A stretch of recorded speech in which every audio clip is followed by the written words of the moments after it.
retrouver pour cette demi-heure d'information. Mesdames et messieurs, bonsoir. Les titres de ce journal. Ce mercredi 8 mai s'est tenu un conseil des ministres au palais présidentiel dans la commune du Plateau sous la présidence du chef de l'État Alassane Ouattara. Une rencontre à forte senteur économique. Bonne nouvelle pour la Côte d'Ivoire. Le pays figure désormais dans le top 10 des économies africaines. Les détails à l'entame de ce journal. La Côte d'Ivoire va également figurer sur la liste des pays les moins pollués du monde. Le Premier ministre est à la manœuvre. Le chef du gouvernement a visité cet après-midi le plan d'eau lagunaire d'Abidjan afin de constater les sources d'émanation des mauvaises odeurs autour de la lagune Ébrié et sur le bassin central d'Abidjan. Il était accompagné des ministres en charge de l'environnement et de l'hydraulique. Et dans cette édition, nous parlerons autonomisation de la femme. Anne-Désirée Oloto, présidente du conseil régional du Cavali, met un point d'honneur à la promotion du genre dans cette région de l'ouest du pays. Plusieurs actions entreprises dans ce sens. Nous vous les ferons découvrir dans quelques instants. Merci de vous informer sur RTI 1. Comme annoncé en titre, un conseil des ministres est tenu ce mercredi au palais présidentiel. 22 sujets se rapportant à la vie économique et sociale du pays ont été abordés, entre autres le positionnement de la Côte d'Ivoire dans le top 10 des économies africaines. Le compte rendu de Viviane Aïma. Le Conseil des ministres réuni ce mercredi 8 mai sous la présidence du chef de l'État, le président Alassane Ouattara, vient de ratifier un accord de prêt pour le financement d'un projet de pointe qui va permettre d'améliorer substantiellement les capacités de contrôle des douanes ivoiriennes. La ratification de l'accord de prêt d'un montant de 649 881 757 yuan renminbi, soit environ 55 milliards donc, de francs CFA, conclu le 10 avril 2024 entre la Banque Export-Import de Chine, Exim Bank of China, et la République de Côte d'Ivoire en vue du financement du projet de douane intelligente en Côte d'Ivoire. Ce projet a pour objectif de moderniser davantage les services des douanes avec l'acquisition et l'utilisation de technologies avancées en vue de renforcer la sécurité des transits et d'assurer la fiabilité des opérations commerciales. Ces solutions numériques qui intègrent la connaissance automatique des documents et la traçabilité des marchandises devraient permettre d'améliorer les capacités de contrôle, de simplifier les échanges commerciaux et de fluidifier le transit. Le projet couvre 15 villes, à savoir Abidjan, San Pedro, Aboasso, Abengourou, Yamoussoukro, Daloa, Boaké, Korogo, Ferkessé-Dougou, Ouangolo-Dougou, Noé, Niablé, Takikro, Laléraba et Pogo. Transport routier, 2 postes de péage vont entrer en exploitation ce vendredi 10 mai. Les travaux de réhabilitation de l'axe routier reliant Yamoussoukro, Boaflé et Daloa ont débuté en 2017 et la route a été achevée et livrée à la circulation en 2023. Afin de préserver cet important patrimoine routier, supportant une grande partie des échanges routiers intérieurs, son entretien régulier et son maintien en bon état de carrossage ont été concédés au Fonds d'entretien routier Le Fer. À cet effet, 2 postes de péage ont été construits, dont un à Bozi, sur la section Yamoussoukro-Boaflé, et l'autre à Gonaté, sur la section Boaflé-Daloa.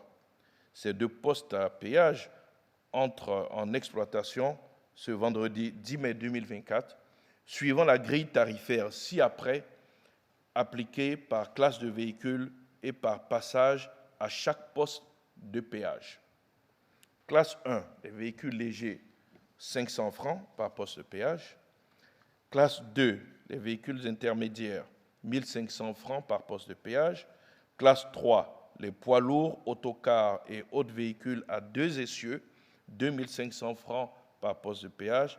Classe 4, les poids lourds, autocars et autres véhicules à 3 essieux et plus, 3500 francs. Depuis janvier 2022, le gouvernement s'emploie à mettre en œuvre son deuxième programme social, le PS-Gouv 2. Le Conseil des ministres a dressé le bilan à fin décembre 2023 des actions réalisées par le gouvernement en faveur de l'amélioration des conditions de vie des populations. Le PS-Gouv 2 a permis la construction de 305 salles de classe, l'électrification de 625 localités, portant ainsi le taux d'électrification à 86,2%. Il convient de rappeler qu'en 2011, nous avions un taux d'électrification de 33,1%. Aujourd'hui, nous en sommes à 86,2%, ce qui nous montre que la promesse du chef de l'État d'atteindre les 100% de taux d'électrification en 2025 reste à notre portée quand on regarde donc l'évolution de ce taux d'électrification. À cela, il faut ajouter l'accès à des services de santé de qualité avec des établissements sanitaires nouvellement construits et équipés pour répondre aux besoins de nos communautés. En outre, environ 200 000 jeunes ont bénéficié de l'insertion professionnelle, leur offrant ainsi la possibilité de contribuer pleinement au développement du pays. Une note des plus élogieuses, la Côte d'Ivoire fait désormais partie des 10 premières économies en Afrique. Le Conseil a entendu une communication du ministre des Finances et du Budget relative à la performance de l'économie de notre pays.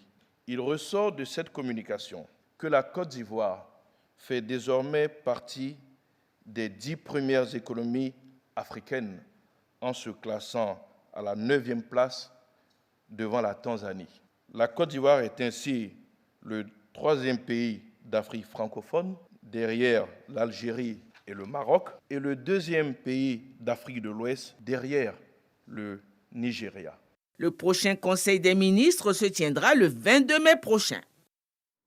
Intéressons-nous à l'agenda du Premier ministre. Robert Begré-Mambé était ce mercredi après-midi en visite sur le plan d'eau lagunaire d'Abidjan. Objectif, constater les sources d'émanation des mauvaises odeurs autour de la lagune ébriée sur le bassin central d'Abidjan. Le chef du gouvernement a été accompagné pour l'occasion par Jacques Assaoré-Conan, ministre en charge de l'environnement, et Boaké Fofana, ministre de l'hydraulique, de l'assainissement et de la salubrité. Cette action s'inscrit dans le cadre de la lutte contre la pollution de l'environnement. Au terme de cette visite, le Premier ministre s'est prononcé au micro de notre reporter Herman Guivet. Après notre constat, nous voyons que la lagune est agressée par plusieurs types d'ennemis.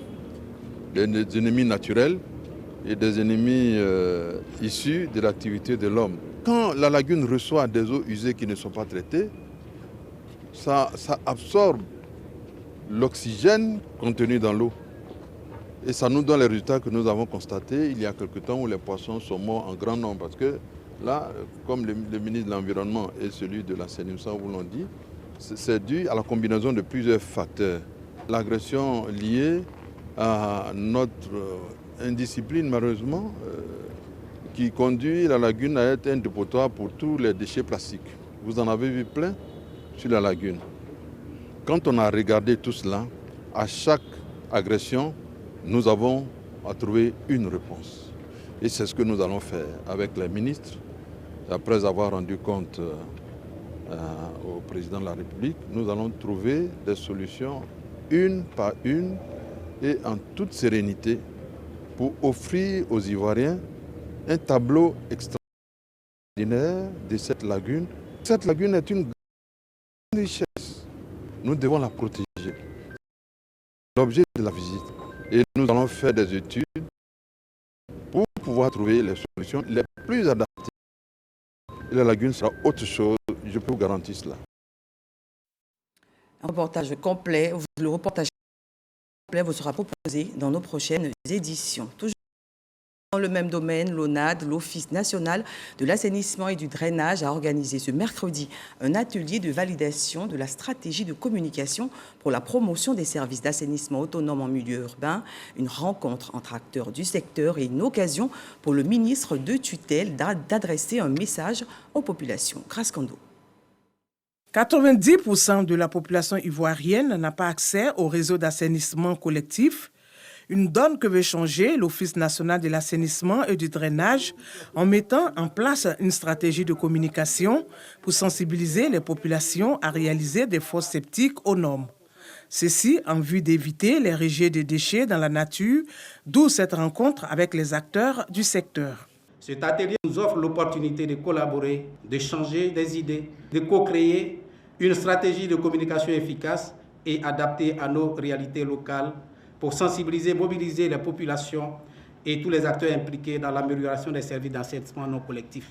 Je traduis ma gratitude envers la Facilité africaine de l'eau, grâce à qui cela a été rendu possible à travers le don octroyé à l'État de Côte d'Ivoire pour la mise en œuvre du projet promotion de l'assainissement au service d'assainissement autonome. Cet atelier, quand même, en tout cas, c'est bienvenu. Les projets, c'est bon. S'ils ont respecté les conditions qu'ils ont données, en tout cas, c'est bon. Ça va nous permettre de travailler, ça va nous permettre de faire beaucoup de choses, parce que ça va faire ville propre aussi. La promotion des services d'assainissement autonome dans tous les plans de développement doit s'inscrire en priorité. Toutes ces actions, aussi bien d'amélioration de l'accès à l'assainissement et de réduction des nuisances environnementales, contribuent à n'en point douter à l'atteinte des ODD 6 et 15 et assurer cette conception intégrée de la santé où on dira qu'il n'y a qu'une seule santé. C'est une approche qui vise à mettre en lumière les relations entre la santé humaine, la santé animale et les écosystèmes. Au thème de la rencontre, les différents acteurs disposeront d'une stratégie nationale qui permettra aux populations d'avoir de bonnes pratiques en matière d'assainissement. Le docteur Eugène Akaouele est à Monaco. Le président du CESEC est en mission pour tisser une collaboration directe avec le Conseil économique de Monaco. Les deux institutions ont décidé, au terme d'une rencontre, de travailler étroitement pour le bonheur de leur population. Notre envoyé spécial Amadou Ouattara nous en dit un peu plus. Le CESE de Monaco et le CESEC de Côte d'Ivoire envisagent une collaboration. À cette rencontre, tenue au siège du Conseil économique, social et environnemental CESE de Monaco, la présidente de l'institution, Caroline Roguignon-Vernet, explique à son homologue ivoirien le fonctionnement de la chambre consultative qu'elle dirige depuis novembre 2018. Le CESE de Monaco compte 36 membres pour une population estimée à 40 000 résidents. Ils tiennent 2 séances plénières par an avec 3 collèges qui représentent le patronat, les salariés et le collège gouvernemental. Donc ces collèges travaillent sur tous les projets de loi où il y a une répercussion sociale, économique ou environnementale et sont susceptibles également de réfléchir et de proposer des avis qui leur sont personnels pour faire évoluer notre société dans un sens évidemment favorable. Voilà, nous avons également un Conseil économique, social et environnemental des jeunes de la Principauté, des lycées de la Principauté, qui émettent des idées toujours originales. On devrait trouver des façons d'évoluer ensemble, effectivement. Le docteur Eugène Akaouele, président du Conseil économique, social, environnemental et culturel CESEC, affiche sa volonté de s'inspirer du modèle du CESE de Monaco. Ce que nous faisons, c'est redynamiser plutôt la coopération internationale. Il faut toujours aller vers celui qui semble différent de vous pour qu'il vous apporte cette différence et vous permettre de vous enrichir plus. Je crois que c'est ce que nous venons de faire ici à Monaco. Nous qui attachons beaucoup d'importance à la bonne gouvernance, avoir du bon capital humain, avoir de l'expertise, avoir des hommes de qualité. Je crois qu'ici, il y a matière à développer cela. Monaco peut servir donc de référence. Le CESE Monaco, qui bénéficie d'une grande expérience, va fêter bientôt les 80 ans, est tout à fait indiqué. À l'agenda de la délégation ivoirienne, composée également de la vice-présidente du CESEC, Virginie Ayatouré, des échanges avec la ministre des Relations extérieures de Monaco et le club des entrepreneurs monégasques en Afrique, SEMA. Un tour au Sénat où Bruno Nabagné-Koné, ministre de la Construction, du Logement et de l'Urbanisme, a présenté devant la Commission de la Recherche, de la Science, de la Technologie et de l'Environnement le projet de loi modifiant la loi Institution Code de l'urbanisme et du domaine foncier urbain. La vision est de simplifier le processus de délivrance de l'ACD, arrêté de concession définitive, et de le sécuriser davantage. Kader Sogotogo. Construire une maison débute par l'acquisition d'un terrain. Le seul document qui le certifie est l'arrêté de concession définitive ACD au titre de propriété définitif. Le gouvernement poursuit ses efforts pour rendre ce document authentique et fiable. Le projet de loi soumis à cet effet par le ministre de la Construction, du Logement et de l'Urbanisme, Bruno Nabagné-Koné, veut sécuriser l'ACD, simplifier sa procédure de délivrance. Il s'agit en réalité de faire en sorte que l'ACD soit un titre totalement définitif, qui ne soit plus contestable, sauf s'il a été établi sur la base de documents révélés plus tard faux. Donc ça permet aujourd'hui de sécuriser ce document qui est essentiel pour nos populations, parce que c'est un document de propriété, mais qui est essentiel également pour notre économie, parce que c'est un document qui peut donner la possibilité à son détenteur de recourir au crédit hypothécaire. Des délais courts sont à noter. Le temps de contestation a été réduit pour permettre que tous ceux qui ont à redire par rapport à la délivrance éventuelle d'un titre puissent le faire avant même sa délivrance, ou puissent le faire dans le délai qui est donné d'environ 4 mois. Ça veut dire qu'au-delà de 4 mois, un ACD ne sera plus contestable, ce qui pour nous est une avancée extrêmement importante par rapport à la destination que nous donnons à ce document de propriété. La Commission de la Recherche, de la Science, de la Technologie et de l'Environnement, présidée par la sénatrice Ambla Marie-Elisabeth Viviane Zounon-Kipré, a dit oui à l'unanimité au projet de loi modifiant le Code de l'urbanisme et du domaine foncier urbain. Place à présent à son application. Au Conseil constitutionnel, cette fois, l'atelier technique sur le thème « Le Conseil constitutionnel, organisation et attribution » ouvert mardi dernier au siège de l'institution au Plateau a refermé ses portes ce mercredi. Pour sa présidente, cette rencontre était une occasion de renforcer les capacités des membres du Conseil sur leurs principales tâches et missions afin que sur le fonctionnement administratif de l'institution. Alexis Ouedraogo. L'atelier technique portant sur l'organisation et les attributions du Conseil constitutionnel a livré ce mercredi au siège de l'institution ses recommandations. La nécessité d'approfondir la réflexion sur la fonction de régulation du fonctionnement des pouvoirs publics reconnus au Conseil constitutionnel. La lettre de saisine du Conseil constitutionnel par les hautes autorités compétentes vaut requête. 2 jours durant, les participants ont passé en revue le Conseil constitutionnel sous toutes ses facettes, à la lumière de 2 sous-thèmes mettant en synergie la juridiction constitutionnelle et ses services administratifs.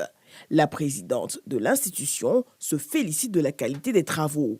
Grâce à votre détermination, pendant 2 jours, nous avons travaillé ensemble pour passer au peigne fin les textes relatifs au fonctionnement, aux attributions du Conseil constitutionnel et ceux relatifs au statut des membres de l'institution, les échanges de haut niveau et la participation active de l'ensemble des séminaristes ont meublé ces assises qui ont permis de revisiter les divers ouvrages. Il ne fait aucun doute que ce partage d'expérience sera un atout indéniable pour la réussite de notre importante mission.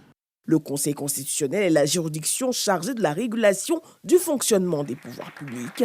Il est juge de la conformité de la loi au bloc de la constitutionnalité, du contrôle de l'élection présidentielle et celle parlementaire. Nous vous lisons à présent un communiqué. Le ministre de l'Emploi et de la Protection sociale porte à la connaissance des populations vivant en Côte d'Ivoire qu'en application du décret numéro 2011-371 du 4 novembre 2011 modifiant et complétant l'article 2 du décret numéro 96-205 du 7 mars 1996 déterminant la liste et le régime des jours fériés. Le jeudi 9 mai 2024, jour de l'Ascension, est déclaré jour férié et chômé sur toute l'étendue du territoire national pour les signataires de la Convention collective interprofessionnelle du 20 juillet 1977 et conformément aux dispositions de l'article 64 de la dite Convention, le jour de l'Ascension est déclaré jour férié, chômé et payé. Annou Loto, présidente de la région du Cavally, opte pour l'autonomisation des femmes. Cette volonté a conduit le conseil municipal à réaliser de nombreux projets. Un fonds d'appui aux femmes du Cavally figure en bonne place. Plus d'informations avec Jean-Marc Djadji.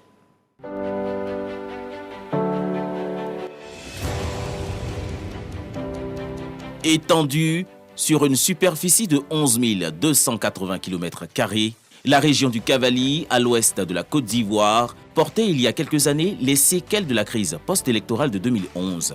Cette région de plus de 700 000 âmes aura attendu jusqu'en 2018 pour amorcer une nouvelle page de son histoire. Ce, à la venue de la première femme présidente du conseil régional, Anne-Désirée Ouloto. Aussitôt installée, la fille de tout le pleu inscrit la jeune féminine au cœur de son plan quinquennal de développement.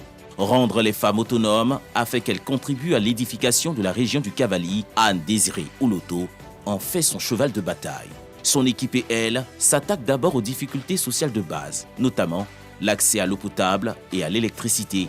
En 2018, le conseil régional entame la construction de plusieurs châteaux d'eau dans les différents départements du Cavally. Des châteaux d'eau qui viennent mettre un terme au calvaire de ces nombreuses femmes, contraintes jusque-là de se contenter des ressources du fleuve Cavally pour les besoins de leur ménage. C'est ici qu'on puisait l'eau avant. Quand on puisait cette eau avant, on avait beaucoup de difficultés. Les problèmes de santé, les diarrhées, les dysenteries, des maux de tête aussi. De l'eau pour les populations, de l'électricité aussi. Grâce à l'érection du poste électrique de Zagné qui alimente tout le Cavally, le taux d'électrification de la région a atteint 86% en 2020. C'est désormais en toute quiétude que les femmes mènent leur activité de vente de jus et d'eau fraîche pour répondre à leurs besoins et à ceux de leurs enfants. Dans la même dynamique, le conseil régional offre un marché moderne aux commerçantes. S'inspirant du modèle FAFSI, Fonds d'appui aux femmes de Côte d'Ivoire de la première dame, Dominique Ouattara, Anne-Désirée Ouloto met sur place en 2019 le PAFAS. Le projet des femmes actives et solidaires du Cavally se veut être une initiative d'assistance aux femmes en les accompagnant à travers des formations en leadership et des financements d'activités génératrices de revenus. Grâce au PAFAS, des centaines de femmes et de coopératives ont bénéficié d'un appui afin de booster leurs activités. Les productrices de manioc de Mona et les rizicultrices de Nikla font partie des nombreux bénéficiaires. On a été vraiment financés. Madame Lamine nous a aidés pour que nous puissions aider nos maris à s'occuper de nos enfants, à scolariser nos enfants. Séduit par les actions de la présidente du conseil régional, l'UNFPA, le Fonds des Nations Unies pour la population, décide de s'engager à ses côtés. Cet engagement a vu naître des plateformes baptisées « Espaces Amis des femmes ». Ces espaces servent au renforcement des capacités des femmes sur les thématiques de cohésion sociale et d'autonomisation. Dans sa quête permanente d'autonomisation des femmes du Cavally, le conseil régional fait également de la santé du couple mère-enfant une priorité. Avec l'aide du gouvernement, plusieurs centres de santé voient le jour avec en prime la rénovation du centre hospitalier de Guiglo, un CHR au standard international avec la quasi-totalité des services, entre autres la maternité, le bloc gynéco-obstétrique et l'imagerie médicale. Au vu de toutes ces actions, les populations réitèrent leur confiance à Anne-Désirée Ouloto lors des élections régionales de septembre 2023. Elle est ainsi réélue avec près de 60% des suffrages exprimés. Dans la foulée, elle reçoit le prix d'excellence 2023 du meilleur élu local. Et pour cette année 2024, Anne-Désirée Ouloto veut passer à la vitesse supérieure dans sa politique d'autonomisation et de promotion de la jeune féminine. d'où l'initiation du premier forum régional sur l'autonomisation des femmes et des filles du Cavali. Les 9, 10 et 11 mai 2024, la région sera la capitale ivoirienne pour l'autonomisation des femmes. Pendant ces 3 jours, nous voulons donner l'opportunité à nos sœurs, avec naturellement le conseil régional et l'UNFPA, qui est un partenaire technique et financier qui nous accompagne et qui nous permettra donc de faire un point d'ensemble dans tous les secteurs d'activité et de voir comment, à partir des politiques publiques nationales, nous pouvons impacter positivement la vie de ces femmes du milieu rural. Dans un environnement où le gouvernement travaille chaque jour à l'amélioration des conditions de vie de la femme, dans un environnement où Madame la Première Dame a créé un fonds d'appui aux femmes de Côte d'Ivoire, le Conseil régional a décidé de prendre ses responsabilités pour accélérer le processus d'autonomisation, non seulement de la femme, mais de la jeune fille. Nous avons mobilisé tous ceux et toutes celles qui sont susceptibles de nous aider à faire bouger les lignes, et comme je l'ai dit, tout cela parce que la femme du Cavali est à l'honneur. Ce forum est le tout premier du genre organisé dans une région ivoirienne. Plus de 10 000 femmes des 4 départements du Cavali et des organisations engagées pour l'autonomisation de la jeune féminine y sont attendues. Une note de politique, le RGP de Toumoudi s'active pour les échéances à venir. Actrice principale de cette mobilisation, Raymonde Goudou Kofi, la ministre-gouverneure, a initié un séminaire politique auquel ont participé 150 jeunes responsables politiques de la région du Bélier. Thème retenu, jeunesse du RHDP engagée et responsable. Une occasion pour Mamadou Touré, cadre du parti présidentiel, de retracer son parcours. Kader Sogodogo. Jeunesse du RHDP engagée et responsable. C'est le thème du séminaire de formation organisé par l'Institut de formation politique Amadou Gon Coulibaly sous l'égide de Raymonde Goudou Kofi, ministre-gouverneur du district autonome des Lacs. L'activité regroupe 150 jeunes responsables politiques du RHDP de la région du Bélier qui mesurent pleinement les enjeux. Cette formation, je dirais, c'est de s'armer pour aller sur le terrain et nous sommes très fiers, nous sommes très contents pour cette initiative. Nous avons bénéficié de nouvelles connaissances pour impacter notre localité, surtout le Grand Bélier. Le ministre Mamadou Touré au cœur du séminaire. Son engagement, sa loyauté et sa fidélité, un parcours édifiant. C'est d'abord être engagé pour une cause, être engagé pour un idéal. Et c'est ce qui fonde nous tous, notre engagement autour du président Ouattara. Idéal donc de plus de justice, de plus d'équité, de plus de transparence, de plus de développement. Mais l'engagement rime aussi avec la responsabilité. Je me réjouis d'avoir trouvé ici dans le Bélier une jeunesse dynamique et engagée et je les ai écoutés. Le cap est fixé sur 2025, nous voulons gagner les élections 2025. Raymonde Goudou Kofi invite tous ces jeunes à marcher dans les pas des modèles. L'avenir appartient donc à notre jeunesse du RHDP. Et je suis certaine qu'ils partiront tous ce soir édifiés de ce qu'ils ont eu comme substance, n'est-ce pas, à pouvoir exploiter pour leur propre avenir politique. La Côte d'Ivoire en a besoin. Ce séminaire sera étendu à d'autres localités. Il a bénéficié du partenariat de la Fondation Frédéric Neumann. Engagement, mais aussi reconnaissance. Les grands ponts en symbiose avec le président Alassane Ouattara. Le 11 mai prochain, les fils et filles de la région seront tous à la place Henri-Conan Bédier de Dabou pour exprimer leur gratitude au chef de l'État. Souleymane Donissongou. Les mains à l'ouvrage.